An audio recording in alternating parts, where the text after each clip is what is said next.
Welcome, everybody, on behalf of the Center for Nonviolent Solutions. My name is Claire Schaefer-Duffy, and I am the program director here at our small nonprofit in Worcester, Massachusetts.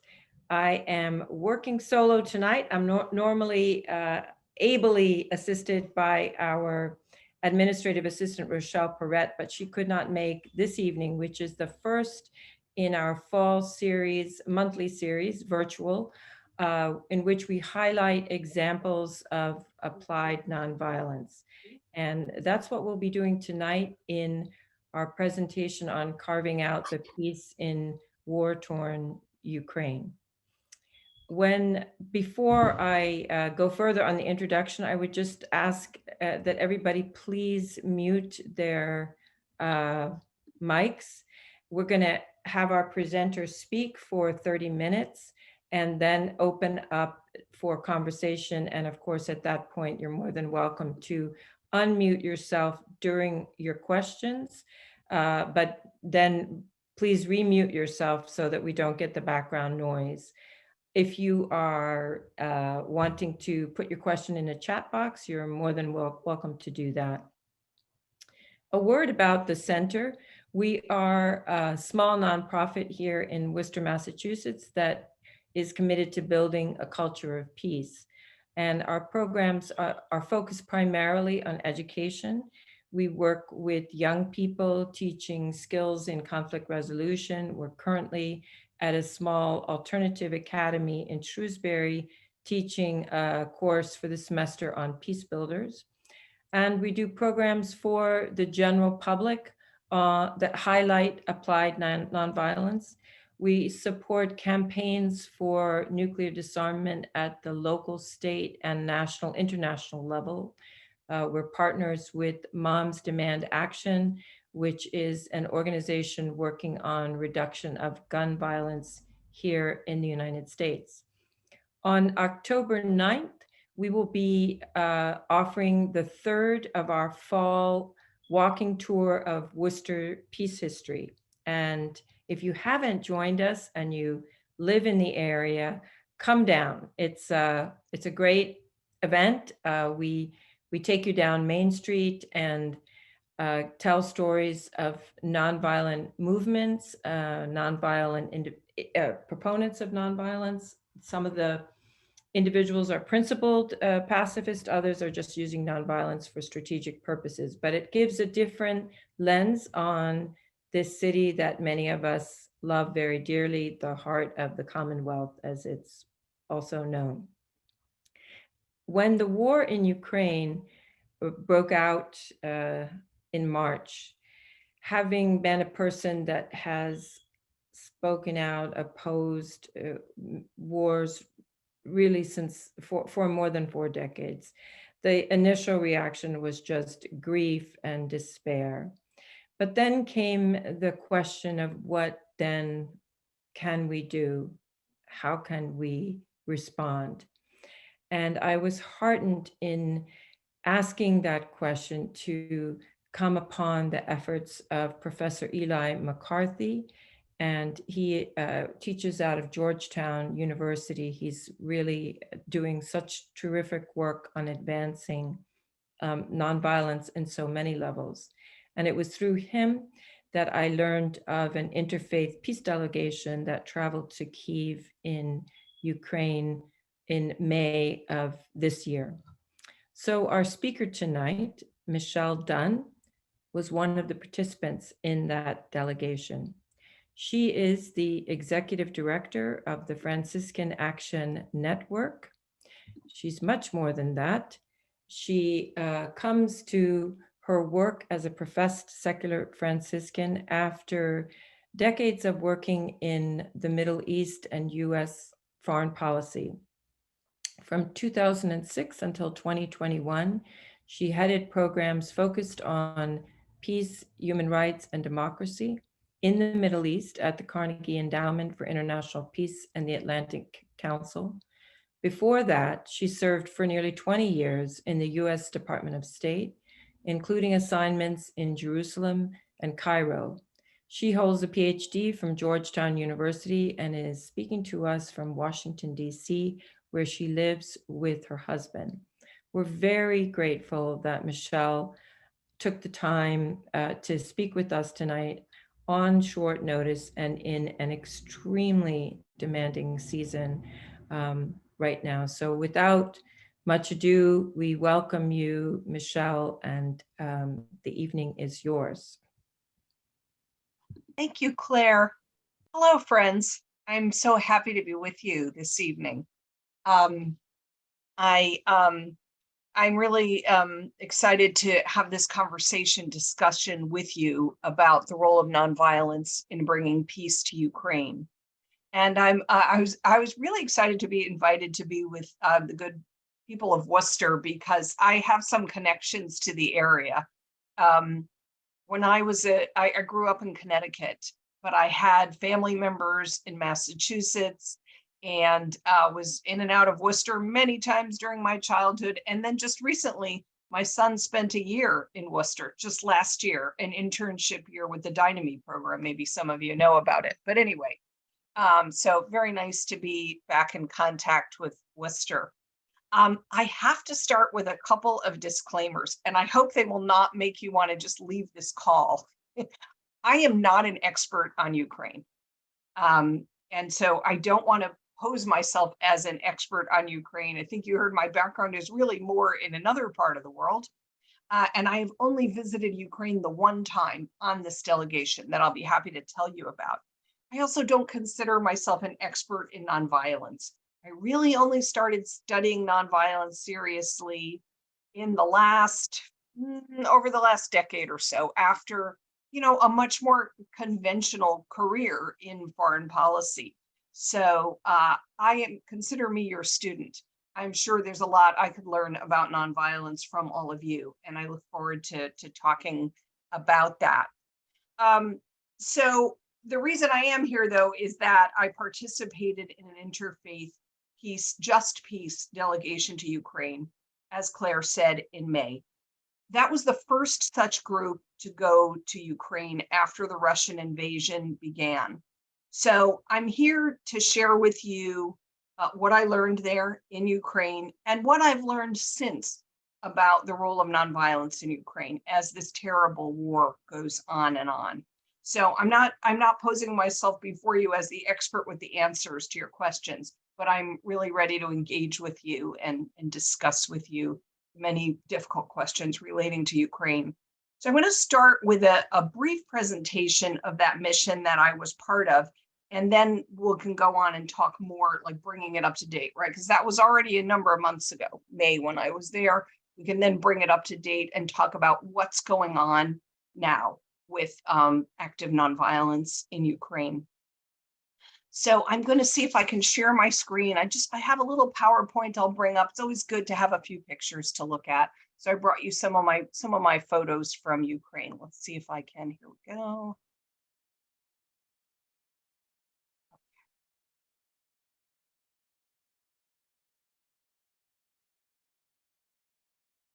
There we go. So as I mentioned, it was we were the first interfaith group to go into Ukraine. The mayor of Kyiv, shortly after the conflict started, asked for faith leaders to come to Ukraine. And frankly, there was no response initially. And then so people started thinking, Eli McCarthy, whom Claire mentioned, was one of them, with some other people in the United States. And they got in touch with, there was an NGO in Poland who was starting to think about this. And they basically pulled this together over the period of a month or so, and started reaching out and finding people to go on this delegation. So we were a group of 14 people. We were a mix of clergy and lay people. We were Jewish, Christian, and Muslim from the United States and from Europe. Actually, there were more Europeans than Americans on the delegation. And there were, from each of the three faith groups, there were some clergy and some lay people, like myself. why did we go? I mean, what was the point of going? What were we trying to do? We were, of course, calling for an end to the war, praying for an end to the war, for a just peace. We went there to be present to the Ukrainian people, to show solidarity, to hear their stories and their needs, to encourage interfaith unity, and to draw other faith delegations to the country. So, it was, of course, it's a very difficult situation for nonviolent people and people of faith to go into an active war situation. And yet, I think we found it was deeply appreciated.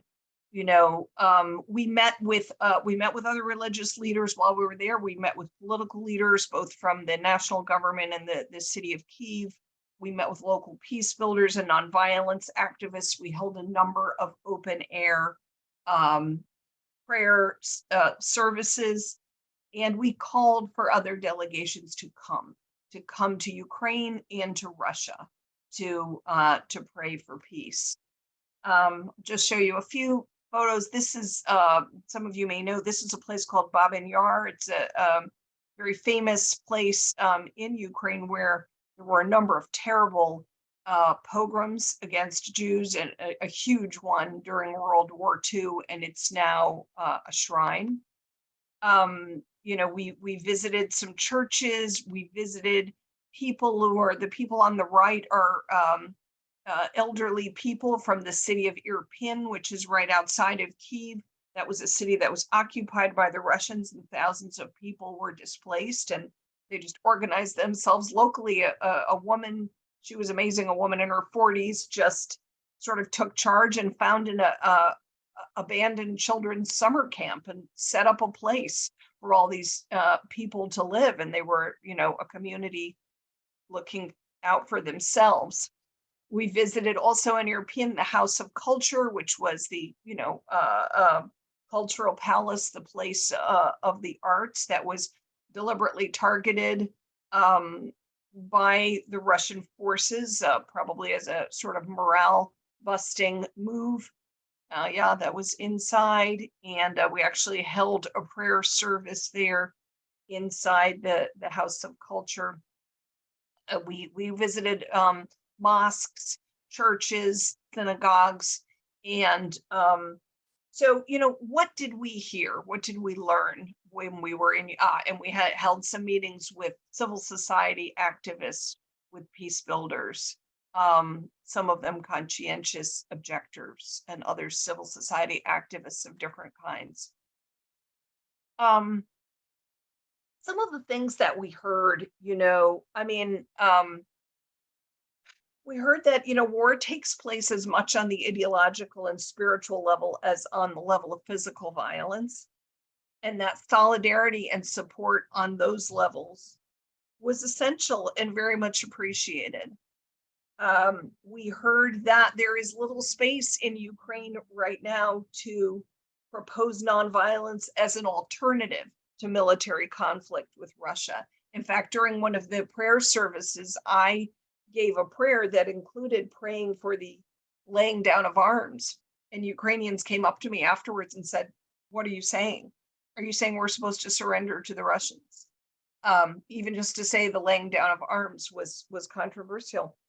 There's a real fear of Russian disinformation and of Russian efforts to break down Ukrainian unity and so forth. And during that group that I showed of activists, we had some really interesting conversations with lifelong nonviolence activists who are Ukrainian, who are there, really struggling with how to deal with this situation in which their country has been invaded and very brutally so. One of the really interesting things that came out of this for me as well was the conversations with those who have a bit of a broader view of the conflict, who are looking even beyond this war right now. People like some of the senior religious leaders, some of the civil society leaders, And they have very strong concerns about the post-war situation. How will they ever reconcile with Russians? Ukraine and Russia are next door neighbors forever. That's not changing. So how will they ever reconcile? How will Ukrainians reconcile among themselves? Will Ukrainian society become more polarized and more violent even after the war itself ends? So those who care about such questions really saw the value of nonviolent action now, and they want more international support for it. So anyway, that was this week-long delegation. I will say that I do think that delegation helped to kind of break the ice, to just show it could be done. And we have seen a succession of delegations now going to Ukraine, going to different parts of Ukraine. Many of them are led by European organizations, and going now for different reasons, for civilian accompaniment, protection, etc. So, that is one thing that came out of it. I want to turn now to the what's going on now in Ukraine. Okay, I'm happy to discuss any questions you have about the delegation and what we did and etc. I'll be happy to answer those. But just to turn to the current situation, I want to make a few points about the ongoing war, because I think we have to look at it in a clear light, as ugly and horrific as it is, and understand what's going on there. And I had the ability to get some views of some of my former colleagues at the Carnegie Endowment who work on Russia and Ukraine. The problem that we face right now in terms of a negotiated peace, a just peace, which of course we would all like to see and like to see immediately, is that we're still at a point where the Russian government and Ukrainian governments have goals that are quite contradictory. For Ukraine, what the Ukrainian government wants, it wants a return to the borders of Ukraine in 1991. That would mean Crimea, return to Ukraine, which Russia occupied in 2014. The southern and eastern regions of Ukraine now occupied by Russia. So Ukraine wants all of that territory back under their sovereignty, reparations paid for damages during the war, accountability for war crimes committed, and some kind of measures that would prevent Russia from ever being able to invade again. We can talk more about what that might be, but I think you can see what direction that's going in. The Russian government, on the other hand, wants Ukraine to be at a minimum a Russian sphere of influence, with parts of the country being actually annexed to Russia. And of course, they want no NATO defense, no NATO military presence in Ukraine. So you can see how, pretty directly contradictory those aims are. And, at the moment, neither side is backing away from them.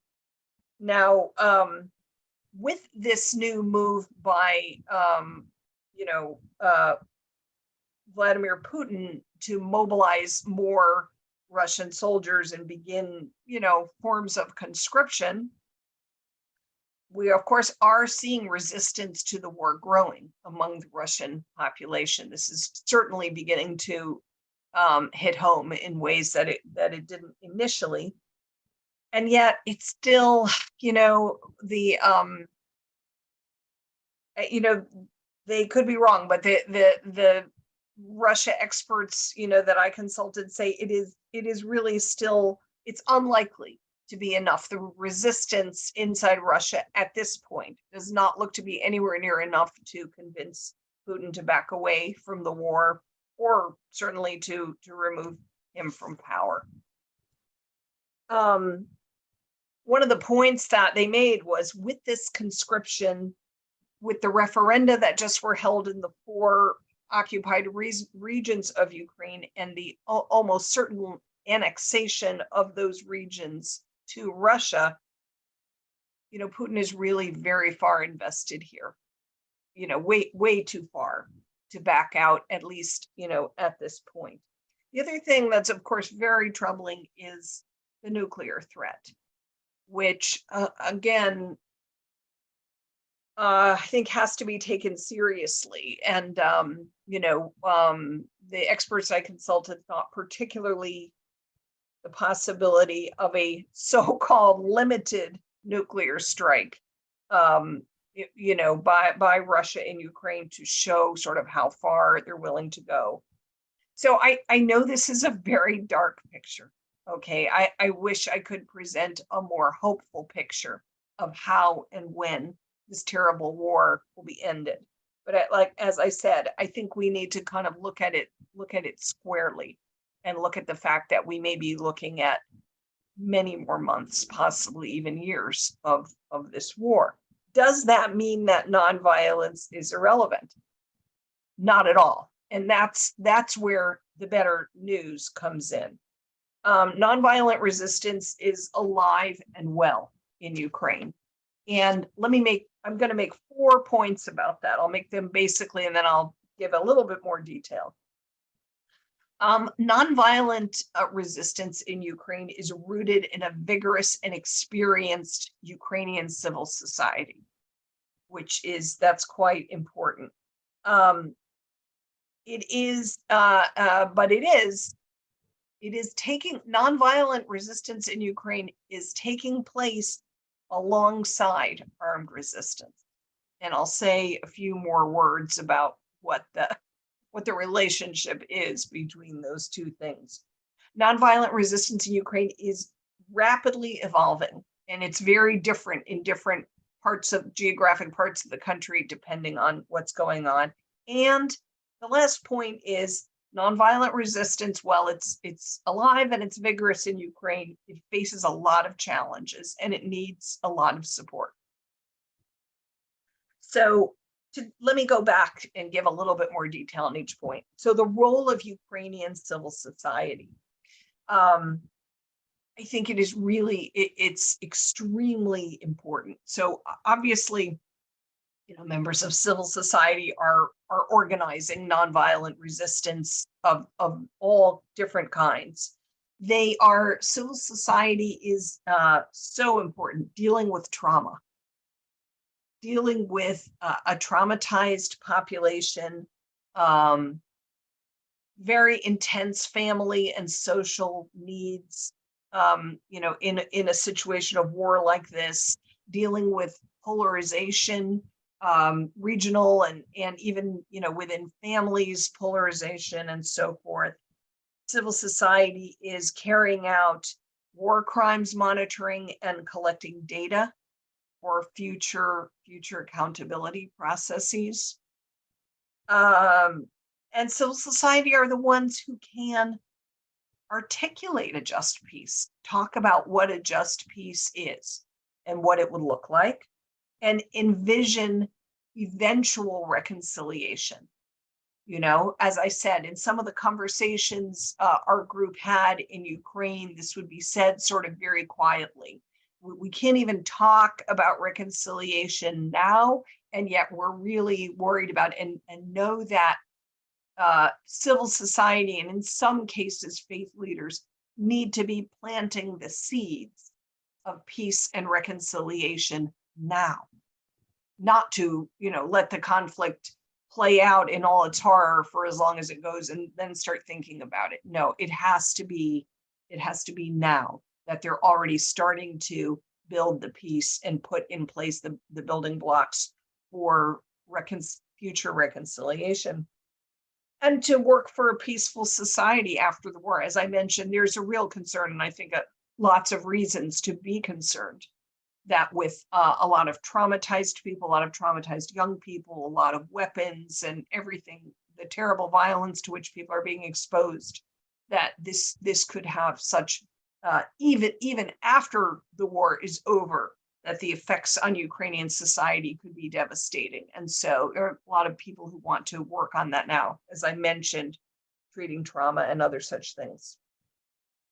Okay, I also mentioned that, and I think, as I said, this is a situation. It might not be the situation that we want, but I do think this is what's happening, is that nonviolent civilian resistance is taking place alongside armed resistance. And in some cases, they're seen as complementary. For example, nonviolent street actions, we've all heard about them to impede the progress of Russian troops, or to counteract the Russian narrative that Ukrainians accept Russian rule and so forth. These kind of actions are going on, and in some ways are, I don't know if coordinated is the word, but alongside or complementary to armed resistance. And that is also true in some ways of civilian accompaniment or protection missions, and efforts to build alternative communications or infrastructure. That's one thing that Ukrainians are doing. It's a non-violent way to not cooperate with the Russian occupation and to circumvent it and keep their ties to the rest of the country. But it's non-violent, but in some ways going on at the same alongside the armed resistance. I mentioned that nonviolence in Ukraine is evolving rapidly. And this, sometimes I can't believe this has only been going on since the end of February, right? This is, this war is still only a few months old.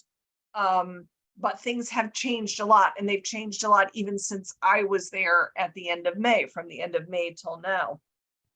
Nonviolent resistance does look different in areas that are under Russian occupation versus those that are not, obviously. And the kinds of very open nonviolent resistance to Russian occupation that we saw early on, people coming out into the streets, holding protests, and that type of thing, right in front of the Russian troops, there's a lot less of that going on now, because the punishments that the Russian troops have exacted have been extremely brutal. And we heard those stories while we were there, of murders, public rapes, other kinds of ways to humiliate and make an example of people who dared to resist the Russian occupation. So the cost of public resistance in the areas under Russian control is very high. And even things like, I was thinking this week with the referenda that were held in the quote unquote referenda that were held in the 4 regions. I think at an earlier time, you might have seen, Ukrainians coming out and demonstrating or something against that. You really didn't see that so much this time. You did see a lot of Ukrainians, I think, not going to the polls. But then, we heard many stories of Russian troops going door to door and basically coercing people to vote, and so, in that kind of situation, where you would be isolated in your apartment with a Russian soldier coming in and forcing you to do something. It's the Russians are finding ways to make public displays of nonviolent resistance really difficult and very, very costly. But the nonviolent resistance is still there. It's just kind of gone underground in some ways, right? And there are many ways, I mentioned like development of alternative communication structure, infrastructure, things like that people are doing to try to sort of get around the Russian occupation and avoid cooperating with it and so forth. There are many things that people are doing, but they're doing them in some ways that are not as visible. Okay, and then there are a lot of nonviolent actions that are kind of have very specific purposes. Like, for example, there were missions to Odessa to protect food shipments. that needed to get out of the port there, and that type of thing, accompaniment missions of all different kinds. And then I said that, nonviolence in Ukraine faces a lot of challenges and needs a lot of support. Now, from what I hear, the Ukrainian government, it's not hostile to nonviolent actions, with the exception maybe of conscientious objectors. I mean, it's very, very difficult to be a conscientious objector in Ukraine now.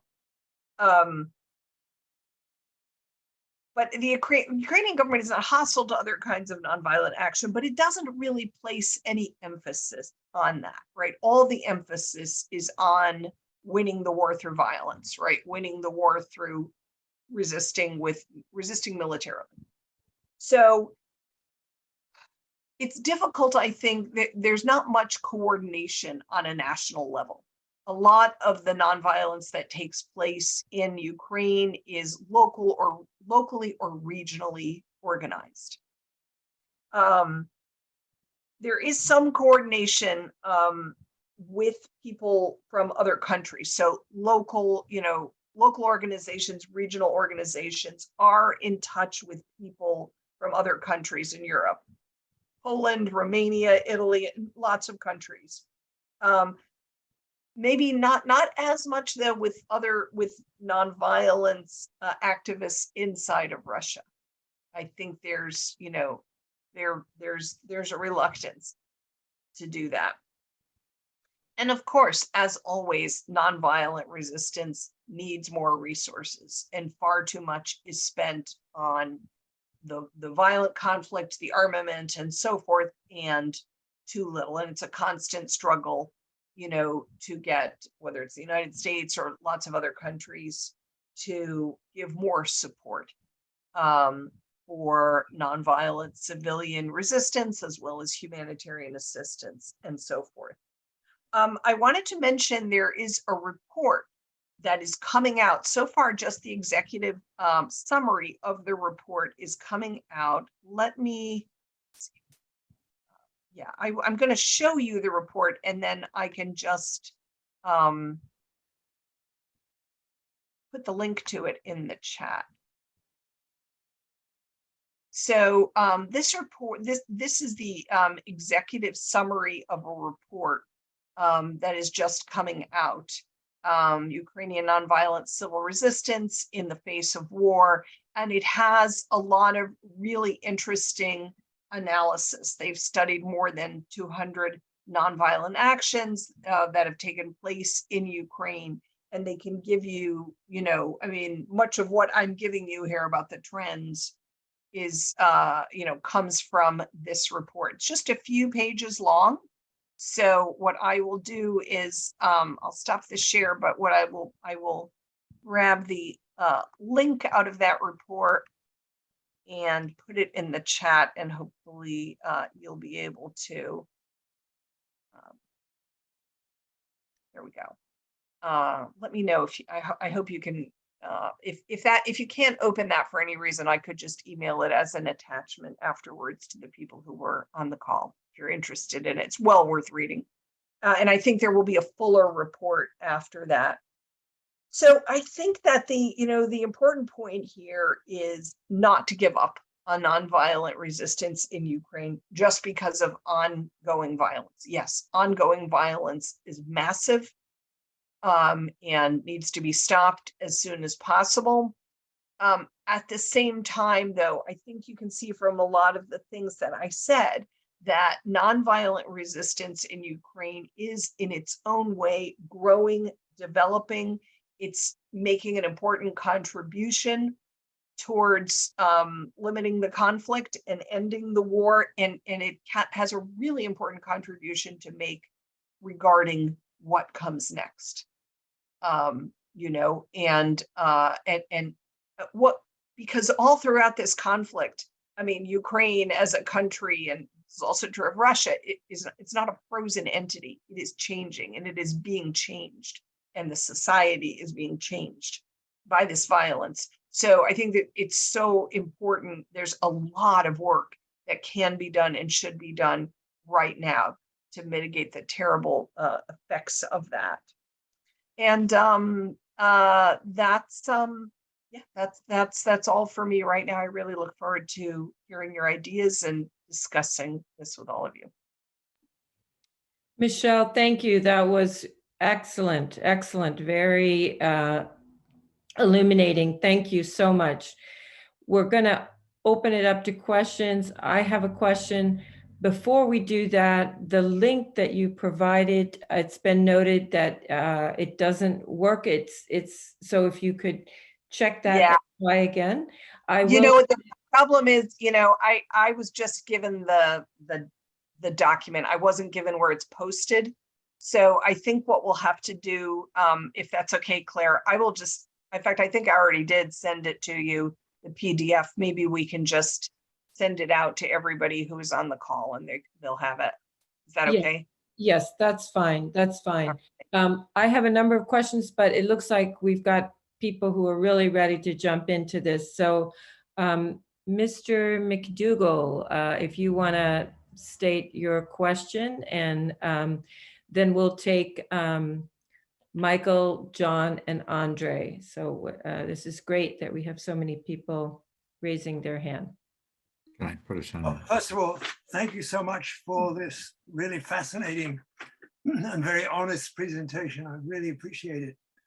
So a couple of things occurred to me. First off, as far as you know, our nonviolent groups in Ukraine kind of thinking strategically about, applying all the lessons that we've learned about nonviolence, how it can be effective in undermining the props of a violent regime. And obviously how you do that analysis and kind of strategizing would vary enormously, whether you're in the Russian occupied regions or the rest of the country. And also maybe vary even in central Western Ukraine, according to whether, let's say, your population is primarily Orthodox or primarily Catholic and so on. There are all these regional subvariations. I don't know much about those. Anyway, so that's my first question. Are people starting to kind of strategize about, the best ways to, in very difficult circumstances, work in a long-term way on removing props of whatever kind, ideological, physical, social, economic, etc. Totally different question. Can you maybe suggest for us particular organizations that you think are doing especially good work that we can support?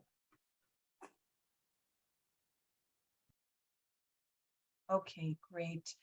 Claire, would you like to, shall we discuss the questions one at a time? Is that the way you want to do this? That's fine with me. I just wanted to check.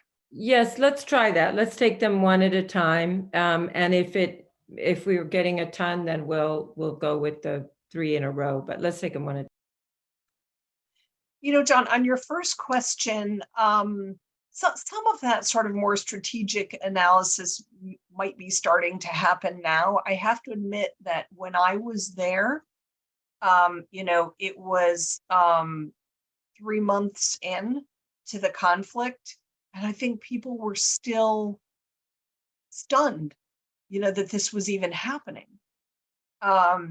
So, although there's been a lot of tension between Ukraine and Russia for years now, a lot of people didn't necessarily expect the invasion. And so I think, there are, people have been sort of in crisis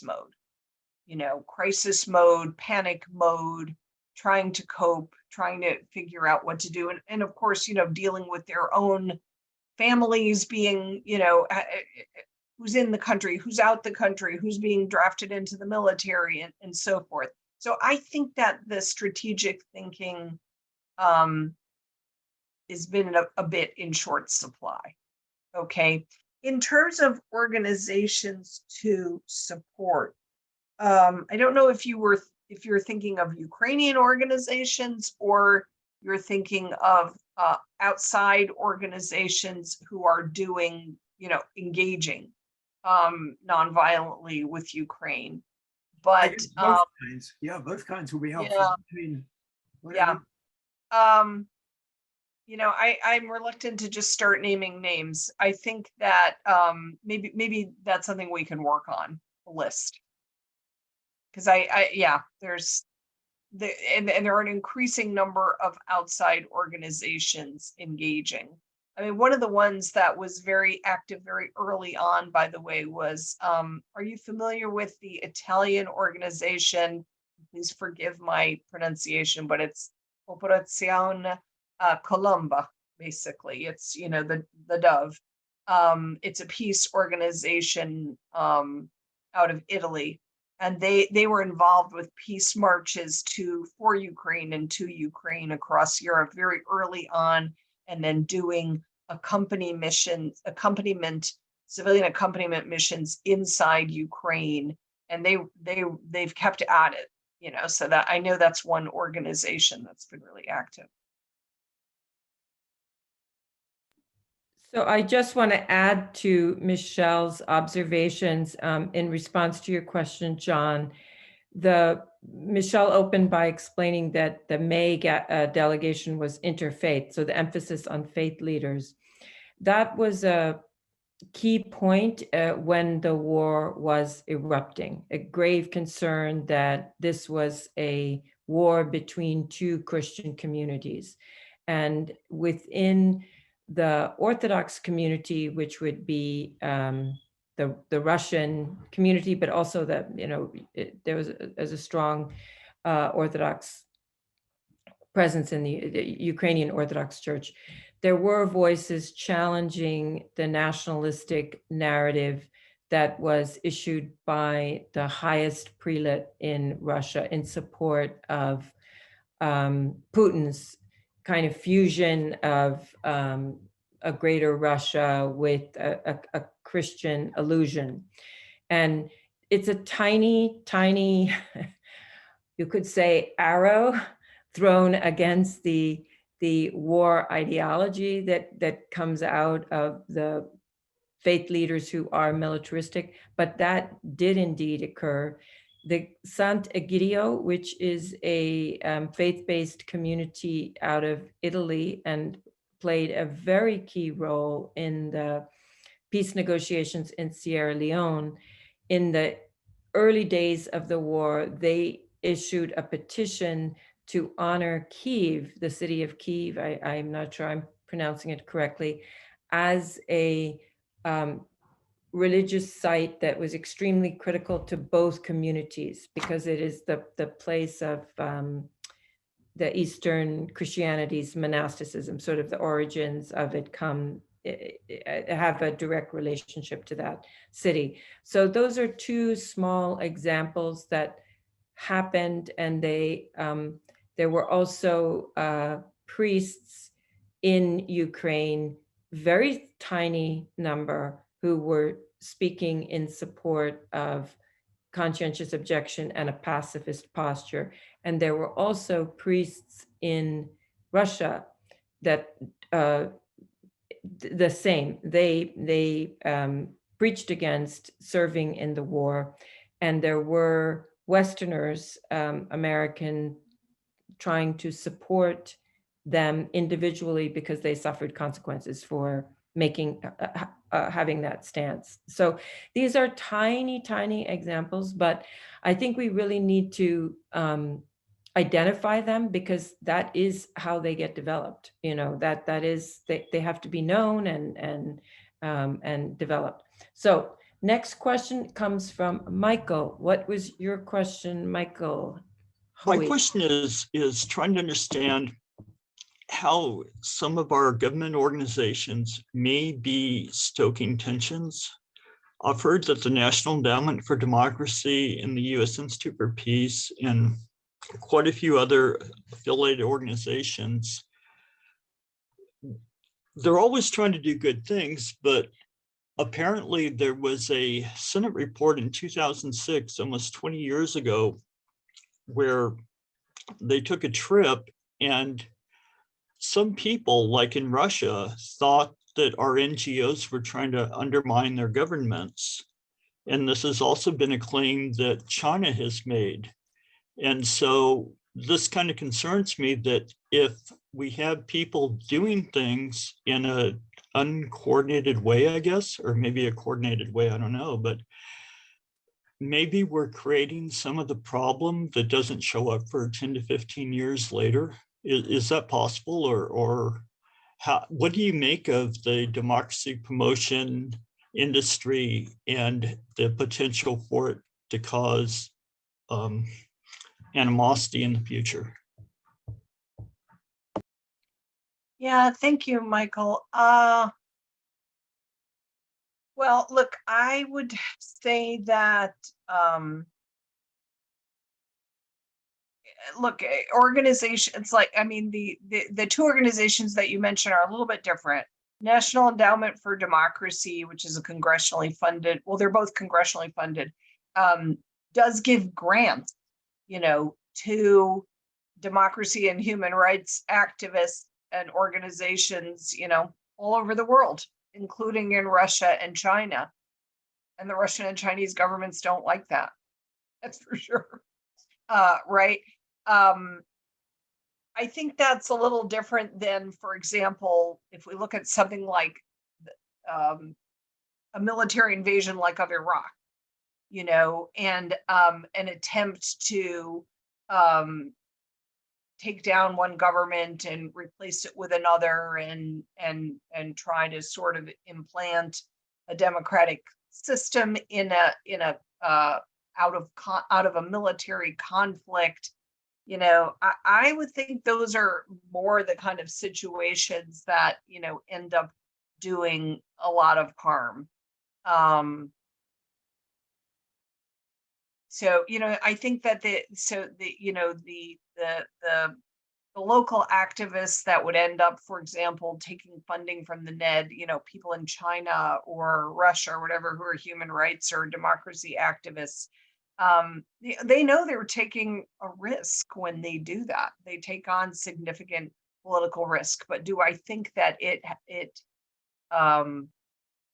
destabilizes those countries or causes the kind of problem we see now, for example, in Ukraine? I'm not sure I see that.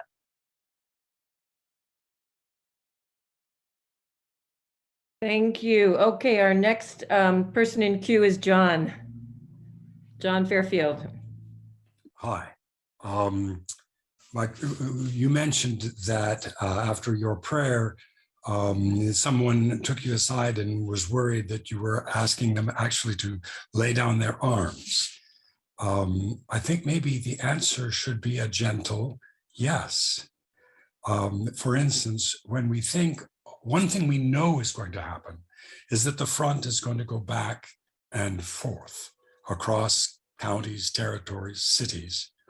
And every time it does so, there will be people who will be considered by some to have been traitorously collaborating with the other side. And this will happen on both sides of the front. Do you know of any citizen accompaniment or nonviolent actors who are trying to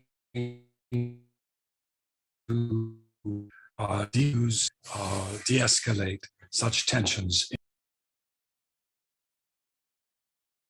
Yeah, John. Are just to clarify your question, are you asking if there are people trying to de-escalate tensions, like, for example, among different Ukrainians, among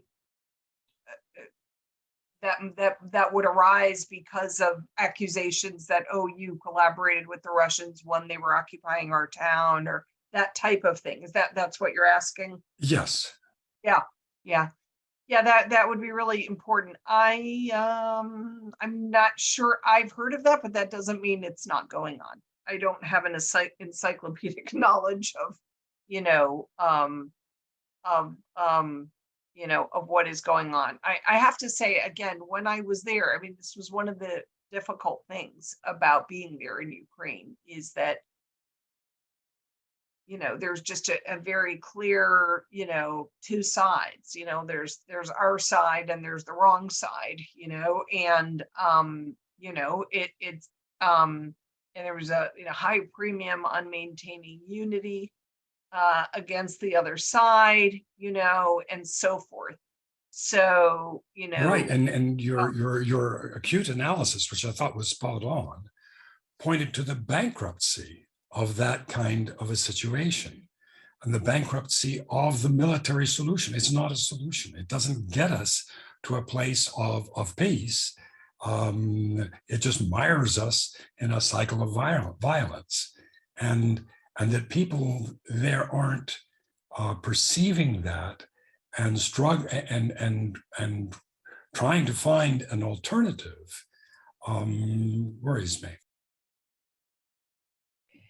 Yes, I think that's such an astute summary and observation you've given, John. I do, in pointing out what organizations are trying to work there, I want to highlight Nonviolent Peace Force.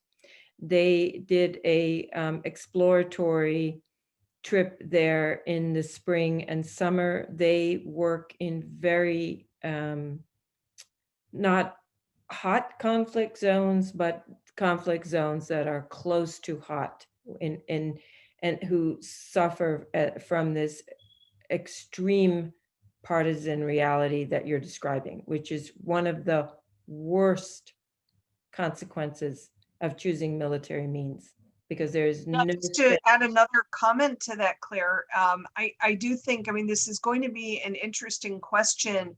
We now see, of course, Ukraine retaking some areas of the country that Russia had occupied, and that, that kind of de-escalation and so forth may indeed, be necessary. And this was part of what I was pointing to when I was saying people worry about reconciliation, yeah. Yes, so Nonviolent Peace Force has gone back. They're not, I don't think at this point they're doing direct address of this problem, because it's very difficult for an outside group to do that without establishing a certain degree of trust in both communities. And they focus on that, but they are trying to, they have returned. And I don't know if you want to say anything about Patria, Michele, because they are a Romanian-based organization that's also committed to enhancing nonviolent practice in Ukraine. So, yeah, well, I don't know that much about them, Claire. I hope you will maybe have John Royer or someone else who has actually worked with them, come on and speak on it on another time. Royer is in Kiev as we speak. mm-hmm, mm-hmm. Yeah, we tried to get him. So Andre. Namaste, everyone. Thank you, Claire, and nice to meet you, Michele. I look at it from a standpoint of a macro point of view, and from international support that you said that they're looking for. And so I think we have an opportunity, because there's groups around the world that are doing great things already. And the war has definitely taken us in the wrong direction, militarism and division, and we have to stop it somehow. And so I'm the director of an organization called Global Strategy of Nonviolence. And there's a gentleman who lived in my town. He's now passed away, but he was famous, Howard Zinn. And I had mentioned to him that we need a global movement of nonviolence, and he liked the idea. And so I've been working on that with a special twist, though, because we need something different and special. And there's a group right now out in the world that's doing amazing things. And all it needs now is to come into the mainstream. And it's women. Women in Jerusalem, Jew and Arab, have been coming together for the past 6 or 7 years saying enough is enough. There was the Women's March on Washington. There's a group of women that went to the DMZ and got all the Nobel Women Laureates together and women from around the world to go there. And so they've already been practicing mobilizing and uniting. And so there's an opportunity right now to do something special. So from a macro standpoint, I think that it's important that the people in every country join in right now, because this is going to affect the whole world. This war is affecting the whole world. So there's the strength. We need the micro that you're talking about here, absolutely. But it also needs the macro. So my question is, what are the women thinking in Ukraine? Because I have a woman friend from Ukraine. She's here in the United States. She's a doctor, and her family's in Kyiv and in the surrounding towns. And she's been nervous, and she's been doing amazing things, sending supplies and getting people mobilized.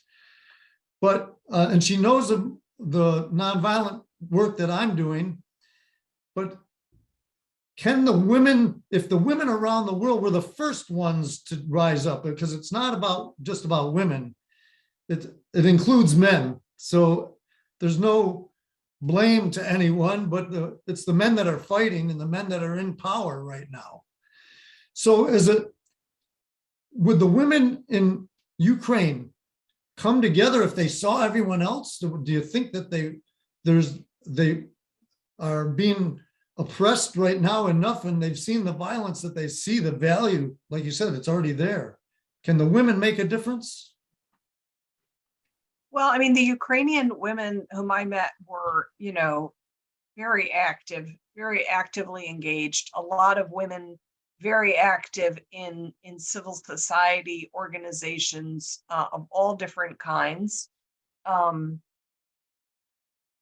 Less so, at the top levels of the government, less so in the faith space. In fact, that was one thing that Ukrainians found really interesting about our delegation. We were roughly, half women and half men, which for them, like for a religious delegation to have all these women in it was sort of surprising. We had with us an Anglican woman bishop, which, was a new idea.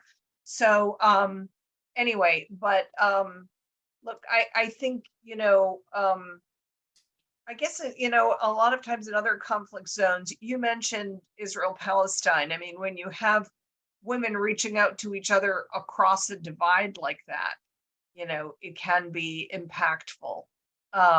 So, I don't know if there are any Ukrainian, Russian, attempts like that, women on both sides, mothers on both sides, who are losing children to this war, reaching out to each other, that type of thing. I'm not aware of it, but it is a really interesting idea.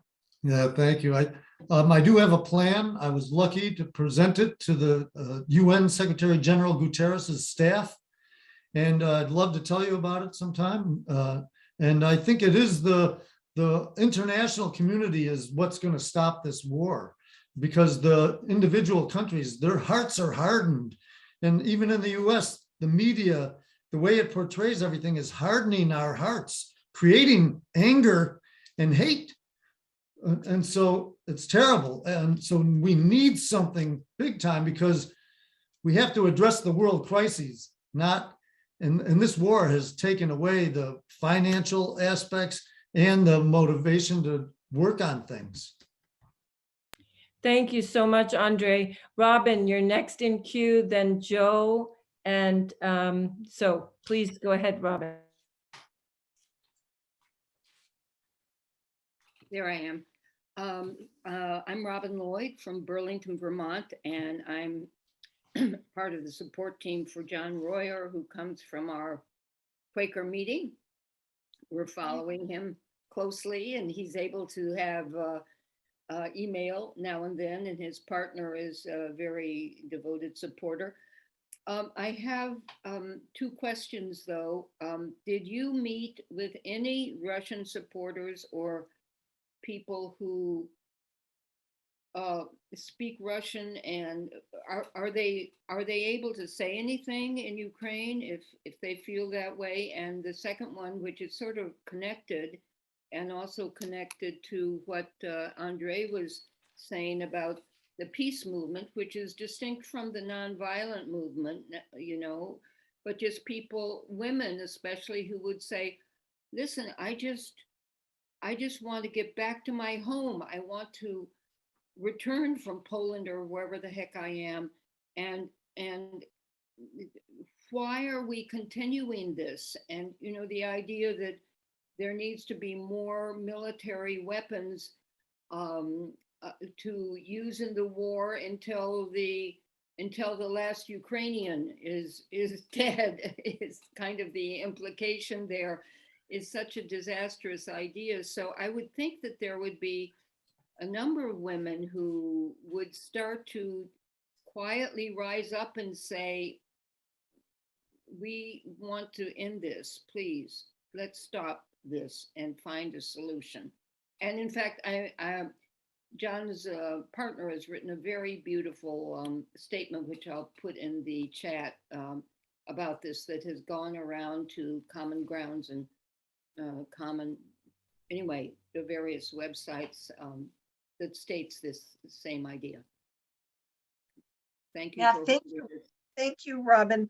So in terms of, you asked about Russia supporters or Russian speakers. In terms of Russian speakers, I don't think that's a problem inside Ukraine. I mean, as you know, it's really a mix inside Ukraine of people who consider themselves ethnically Ukrainian or ethnically Russian and who speak one language or another. And I think, and they're, they're intermarried and, parts of the same families and so forth. I don't think that's a problem. I don't think, at least when I was there, from what we understood, like it wasn't a situation in which people who spoke Russian were kind of ostracized or something like that. People who were supporters of Russia and want to be part of Russia, I think that's where the divide is, right? And it relates a little bit, to your other question. Now, look, from what I heard when I was there, here are the choices that Ukrainians thought they had. They thought they had the choice either to fight militarily, fight the Russian invasion militarily, or accept being annexed by Russia. Those were what they felt were their choices. They didn't feel they had an option to not fight militarily and not be annexed by Russia. That they felt that was Russia's aim, was to annex Ukraine. So that's why people reacted when I said laying down of arms, because they said, oh, so you're just asking us to lay down our arms, because Russia's not going to lay down their arms. So you understand, kind of the mindset there, right? And of course, I think, everyone wants to go back to their homes and so forth, and wants the conflict to be over in terms of civilians I'm speaking of. But and they could be wrong about this, or maybe, and I have heard this posed by some nonviolence activists, that they should accept Russian occupation, that they would be better off to accept Russia occupying the country and maybe resist the occupation nonviolently, rather than engaging in violence, right? But that at this point is a hypothetical, because, with the exception of, that in terms of the Ukrainian government and most Ukrainians, that isn't the choice they've made. They've chosen to resist militarily. And, and as I said, to do nonviolent resistance alongside violent resistance. Joe, you're next. Joe D. Rivera. I had to unmute myself. Isn't that the problem though, Michelle?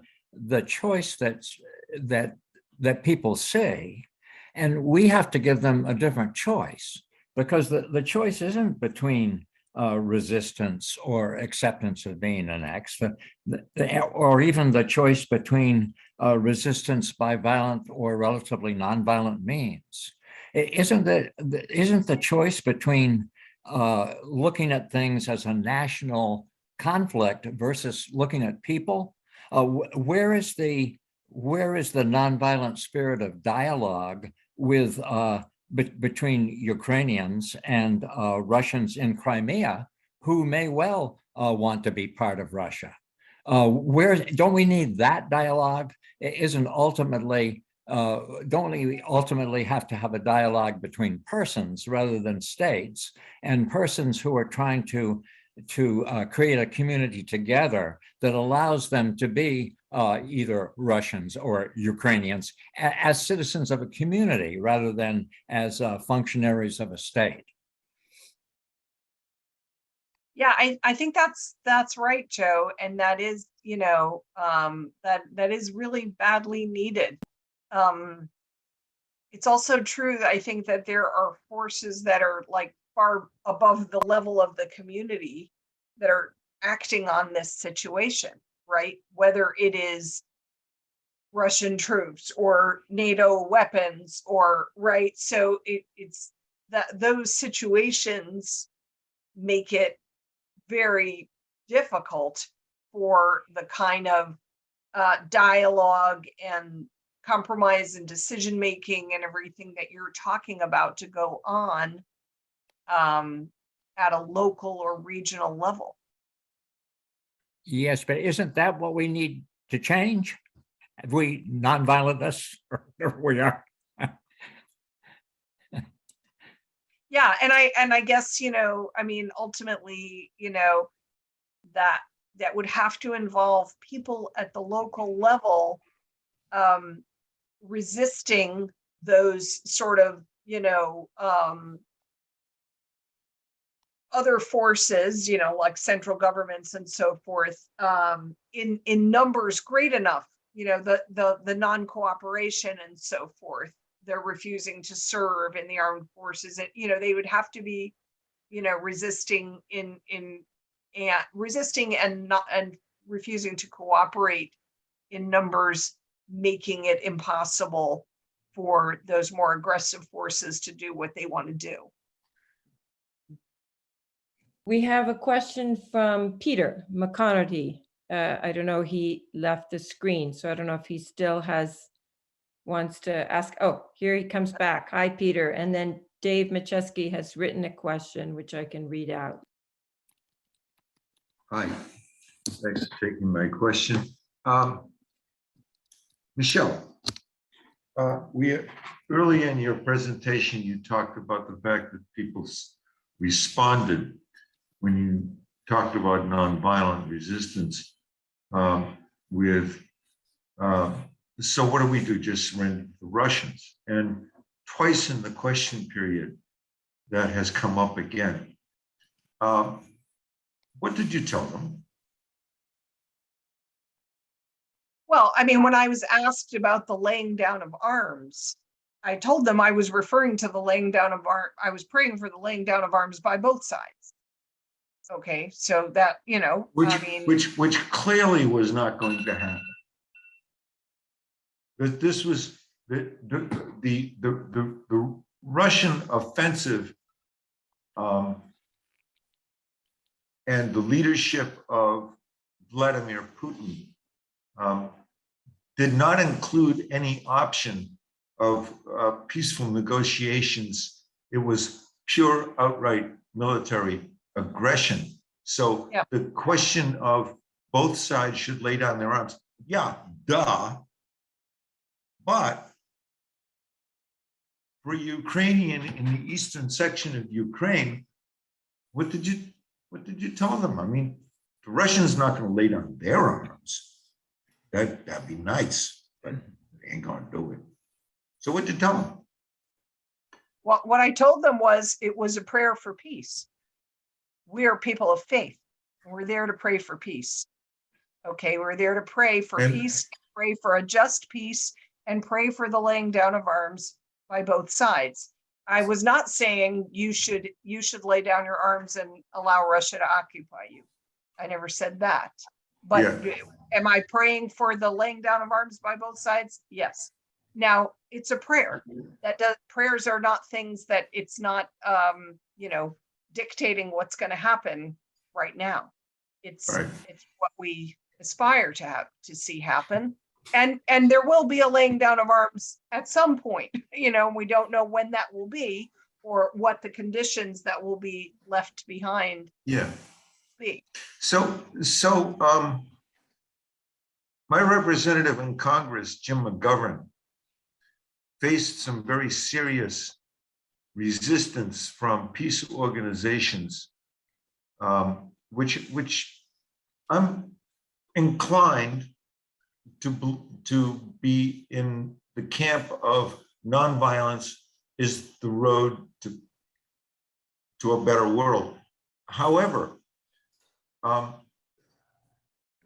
McGovern was criticized publicly by nonviolence-oriented organizations for voting to have federal funding for the Ukrainian resistance.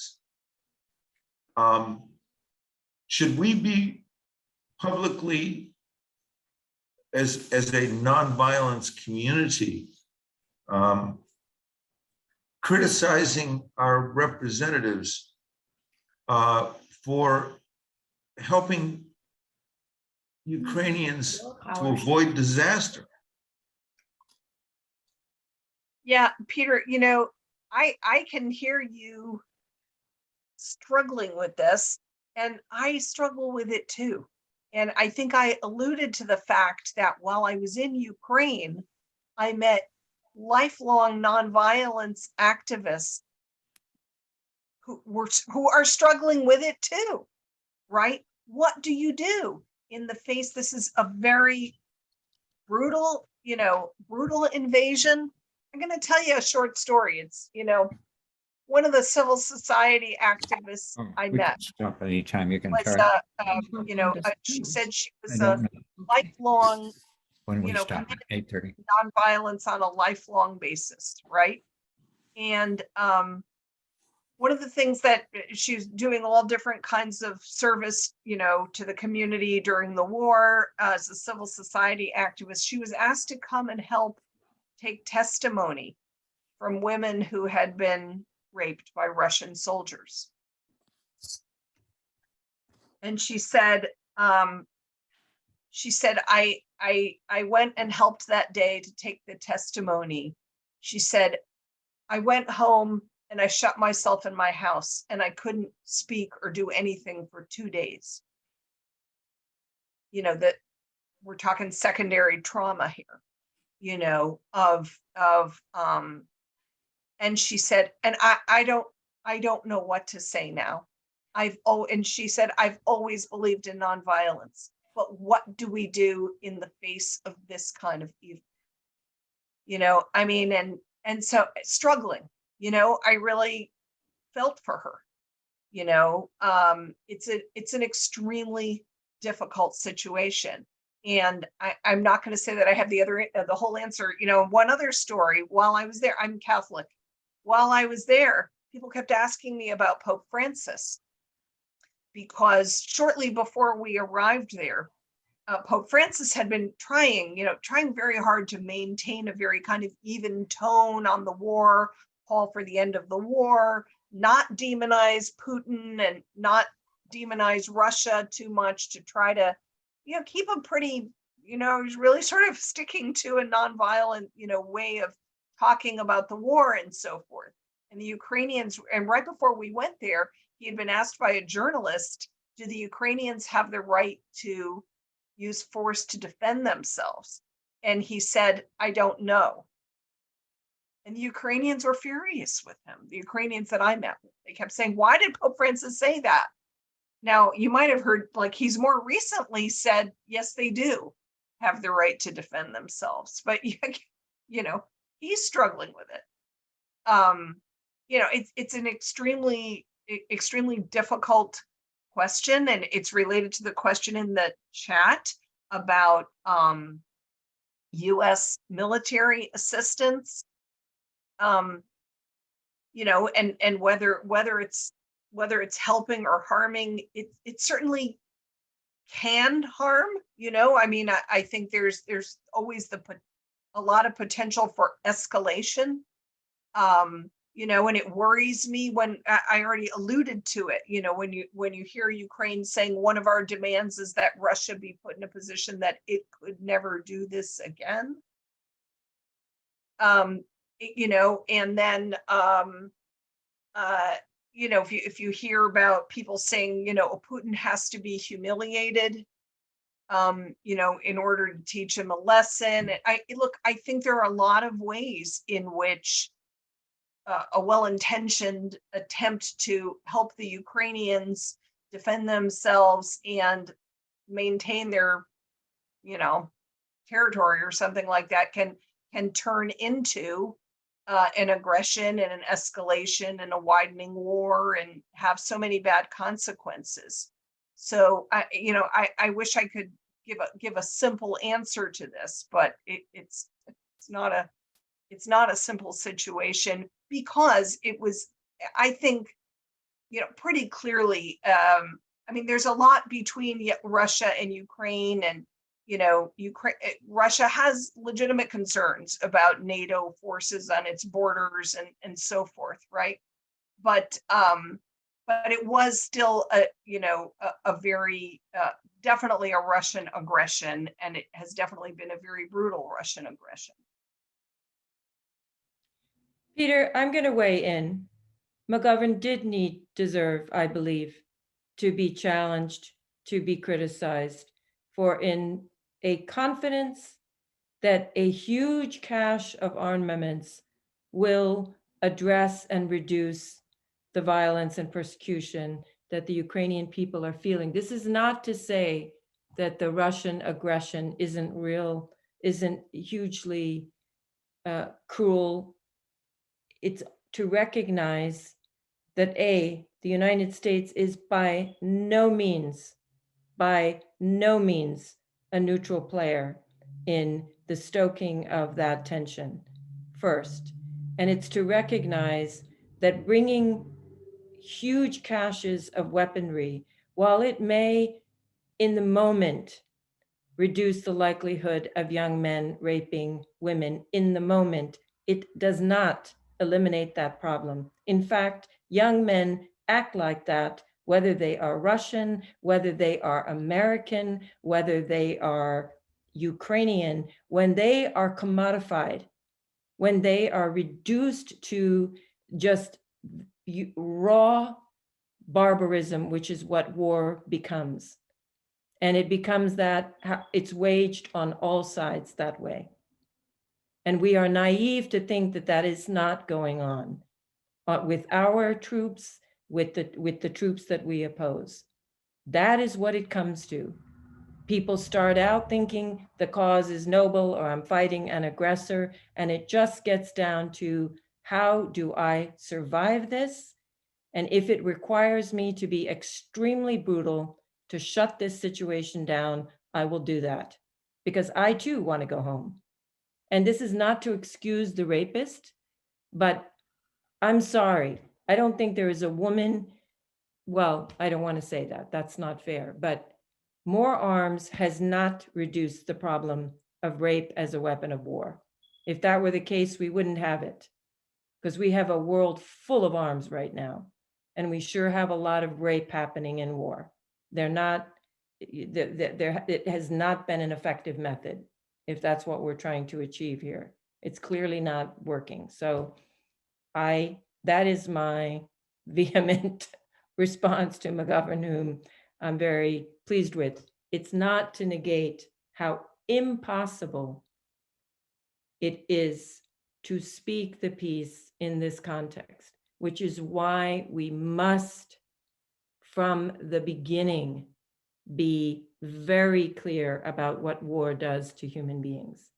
Be very clear about that, and why We have to undo all the mechanisms that contribute to it.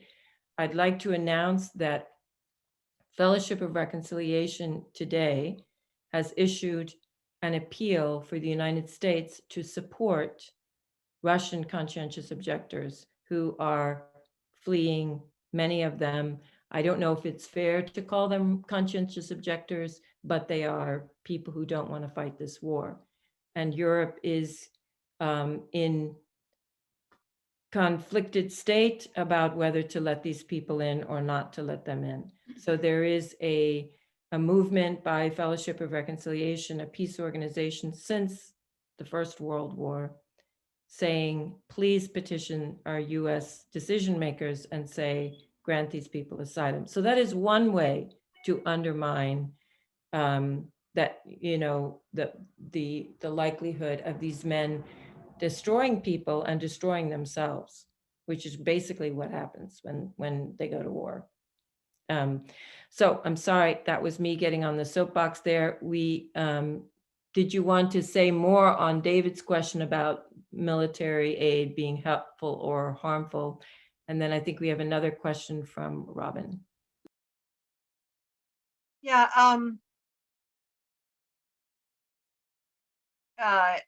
Yeah. No. I think I've said my piece on that. Like I said, it's, you know, I'm, you know,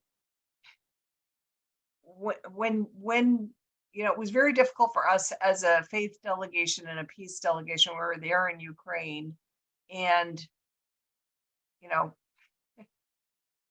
every Ukrainian we met, with the exception maybe of one, were like, send the arms, you know. And you know, of course, you know, we didn't, you know, we were you know, we were not talking about that. We're talking about what does a just peace look like, and how do we get there from where we are now? And it's not through massively ramping up the conflict. But anyway, I see maybe Robin has a point or a question. Yeah. Well, just a couple of points. I've been sort of in email communication with FOR about their proposal today, and asking them, well, do you support Ukrainian conscientious objectors, and are there some? And she doesn't really respond, but I mean, I think that's a legitimate question. And secondly, I want to say that we've been trying to petition our one representative from Vermont, Peter Welch, to vote against the additional weapons to Ukraine, and that vote will take place by Friday. And Congresswoman Jarapol has finally come out with a letter calling for negotiations. So those of you who are living in districts where you're in touch with your representative, you could ask them to sign on. There are a number of representatives who have signed on to her letter, but Vermont has not done that yet. So we're working on it.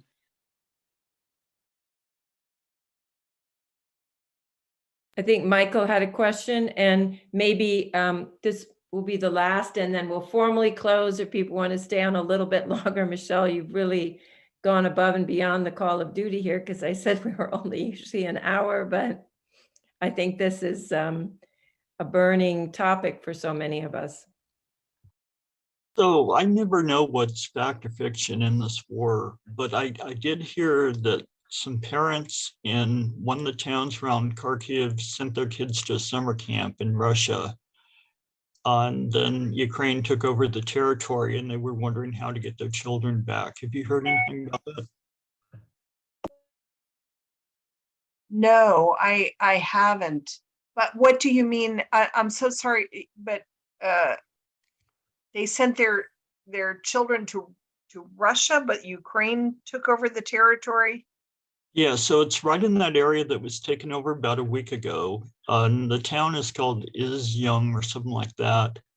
And so they had this opportunity while they were being occupied by Russia to send their kids to summer camp. Oh, And so then all of a sudden the territory is no longer Russia, but it's Ukraine, and their kids are still in Russia. And there was okay, now no, I get your point. I see. Oh, yeah. I don't know. I'm sorry, I'm not acquainted with that situation. I just wanted to say that there is a Ukrainian pacifist, quite, I cannot pronounce his name. He was very present in the No War coalition that was being created in Europe, and European pacifists who also felt quite isolated, because many Europeans, even though they're not facing the dire reality that Ukrainians are, extremely nervous about the war going beyond the Ukrainian border. And then, but in Europe, as in Ukraine, there are these tiny, tiny pockets of people saying, the military, the approach will not, in the end, free us of this disaster. We have to do it differently. And he has been supported by this organization. So he has been kind of a lone voice, but he is a Ukrainian pacifist, and he stayed in Kyiv. He did not leave. Claire, we met a Ukrainian pacifist. We may be talking about the same person. I'm sorry. Has long hair. He has very long hair. Yes, I think that. Yeah, I think we're probably are talking about the same person. Yeah. He's been on Democracy Now!, I think. Yes. I do think when we talk about conflict, whether small or large, we're always looking for levers that will influence the dynamic of the conflict for positive or for negative outcome, negative being the destruction of the parties involved or the people involved. So one lever I think is available to us is to always offer support for those voices that are seeking resolutions that don't rely on arms, don't rely on destruction of the opponent, because so any international exchange or support, especially for these Russian COs and the Ukrainian, but he's not leaving, at least he wasn't several months ago. I haven't been in touch with him, but he was choosing to stay in Kyiv and kind of speak this perspective even in the heat of the war.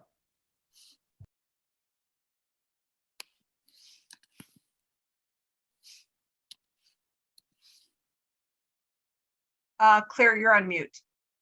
Sorry, it's almost 8:30, so we'll formally end, but thank you, Michele. It's been very, very valuable.